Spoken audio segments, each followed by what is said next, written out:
Qu'est-ce qu'une œuvre? Vous avez toujours voulu savoir ce qu'est une œuvre. Alors qu'est-ce qu'une œuvre? Eh bien, tout d'abord, il faut savoir que pour qu'il y ait une œuvre, il faut qu'il y ait un auteur. Donc il y a au départ un humain qui a fait une création. Une création qu'il partage avec le public sous forme de films, de musique, de livres, de documentaires, de chorégraphies, de photos, de pièces de théâtre, de peintures, que sais-je. C'est ça une œuvre. Alors, ce qui est très spécial et formidable avec une œuvre, c'est que dès qu'elle existe, hop, on peut la reproduire et la représenter. Retenez bien ces deux mots magiques. C'est pas compliqué, je m'explique. 1. La reproduction. C'est comme dans la nature. Se reproduire, c'est faire des petits.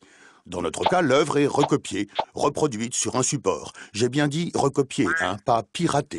C'est interdit de pirater, vous vous rappelez. Bon, reprenons. Donc, quand l'œuvre originale se multiplie, vous la retrouvez dans les magasins en plein d'exemplaires et aussi évidemment sur Internet. 2. La représentation.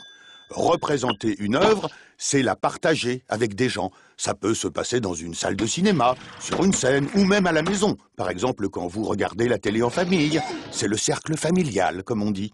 Alors, qu'il s'agisse de reproduction ou de représentation, c'est l'auteur qui décide où, quand, comment et par qui son œuvre va être utilisée.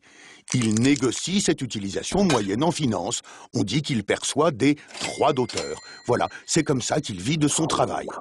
3, eh bien, il n'y a pas de 3. En guise de conclusion, et pour nous résumer, retenez qu'une œuvre, c'est une création qui peut se multiplier pour le plus grand plaisir de tous et celui de son auteur, qui, pour protéger et gérer ses droits, fait partie d'une société d'auteurs. Mais qu'est-ce qu'une société d'auteurs? Ah, ça, c'est une autre question.